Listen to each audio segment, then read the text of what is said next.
79 tahun kemudian, dunia sudah berubah total.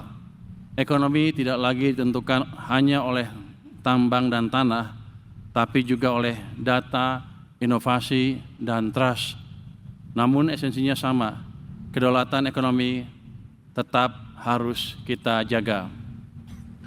Kalau dulu perjuangannya lewat mencetak ori, uang Republik Indonesia ya. Hari ini perjuangan kita adalah menjaga rupiah tetap kuat, memastikan APBN bekerja untuk rakyat, dan membangun kepercayaan publik. Untuk itu, Kemenkeu harus jadi institusi yang dipercaya rakyat. Karena tanpa kepercayaan, sehebat apapun, kebijakan tidak akan berhasil. Itulah makna sejati Hari Uang, menjaga kedaulatan, membangun kepercayaan, dan menjalankan harapan. Tahun ini kita membawa tema besar, Kemenkeu 1, Kawal Asta Cita. Kemenkeu 1 berarti kita tidak bisa jalan sendiri-sendiri. Kita ini satu sistem, satu napas, dan satu tanggung jawab. Dari perancang kebijakan di pusat sampai pegawai di kantor pelayanan di pelosok, semuanya penting. Satu orang lalai, satu sistem terganggu. Tapi kalau kita solid, kita jadi benteng stabilitas ekonomi bangsa. Sedangkan kawal asta cita artinya memastikan 8 cita besar bangsa benar-benar berjalan. Kita pastikan setiap rupiah bekerja untuk rakyat. Kemenkeu harus jadi institusi rasional yang berjiwa empatik. Kita bekerja dengan data dan logika. Tapi kita juga sadar setiap angka yang kita kelola itu mewakili kehidupan masyarakat. Jadi pengelolaan APBN harus optimal di pusat maupun di daerah. Ketika saya datang ke kementerian untuk menanyakan penyerapan APBN mereka, bukan untuk mengganggu kebijakan masing-masing kementerian, tapi untuk memastikan bahwa uang yang kita alokasikan dipakai semaksimal mungkin dan berdampak semaksimal mungkin juga untuk ekonomi dan kesejahteraan masyarakat. Data adalah hal yang paling penting ketika saya atau Kementerian Keuangan bicara tentang dana di daerah. Banyak sekali daerah yang protes dan agak sedikit menyalahkan Kementerian Keuangan dengan data yang tidak akurat. Tapi kita selalu berpegang kepada data yang resmi dan sudah dicek berkali-kali Pak Askolani yang menjalankan hal itu, sehingga kredibilitas kita bisa dijaga.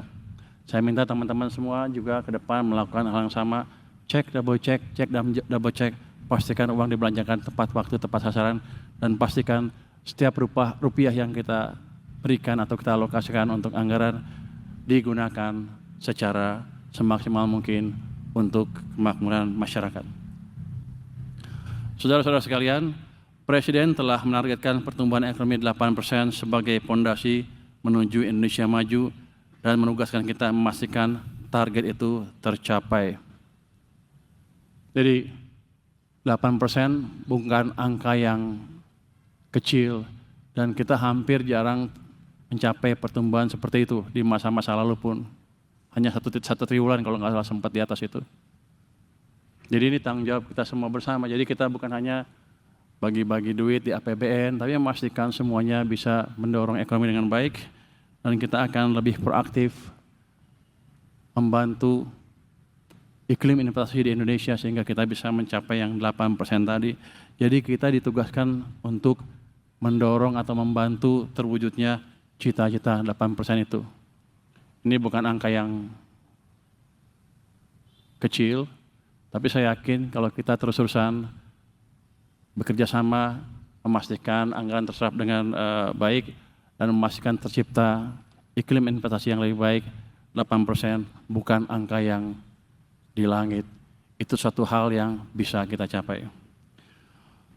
Pertumbuhan ekonomi yang kita cari bukan hanya angka tinggi di laporan, tapi pertumbuhan yang dirasakan rakyat. Karena itu, penerimaan negara harus dikelola secara optimal dan belanja diarahkan seefektif mungkin untuk mendorong pertumbuhan yang inklusif dan berkelanjutan. Untuk itu, seluruh jajaran Kemenq harus bekerja sama dengan semua stakeholders agar setiap rupiah APBN benar-benar memberikan manfaat bagi rakyat. Kalau kita lihat di media beberapa minggu terakhir, kan kelihatan ada daerah-daerah yang belum bisa mengelola anggarannya dengan baik. Untuk itu, ke depan Kementerian Keuangan harus lebih proaktif. Mungkin kita akan mengajarkan mereka bagaimana mengelola anggaran dan membelanja anggarannya dengan baik. Jadi nanti Pak Askolani dan teman-teman ada tugas tambahan lagi kelihatannya. Sebagai pengelola keuangan negara, Kemenq menjadi penggerak ekonomi nasional yang memastikan setiap kebijakan mendorong pertumbuhan, membuka lapangan kerja, dan meningkatkan kesejahteraan seluruh masyarakat. Saudara-saudara semua, pada hari ini kita juga memperingati Hari Sumpah Pemuda. Sejarah mencatat para pemudalah yang mengikrarkan dan menegaskan tekad untuk bersatu demi tanah air, bangsa, dan bahasa Indonesia. Semangat itulah yang harus terus kita warisi. Semangat persatuan, keberanian, dan keyakinan bahwa masa depan bangsa dibentuk oleh generasi yang berpikir dan bertindak dengan tegas. Bagi seluruh insan Kemenq, khususnya yang muda, teruslah meningkatkan ilmu, raih pendidikan setinggi-tingginya, perluas wawasan, dan jadilah pembelajar sepanjang hayat. Jadi seperti saya bilang tadi, peran kita di ekonomi Indonesia dan NKRI secara keseluruhan amat penting. Kalau kita ilmunya kurang, gimana kita bisa mengajari yang lain. Jadi yang muda-muda, kalau yang merasa pintar atau cukup pintar, atau nanti akan kita latih supaya jadi pintar, saya ingin teman-teman meraih pendidikan setinggi mungkin. Udah ada yang pingsan di belakang, berarti saya cepat-cepat tuh.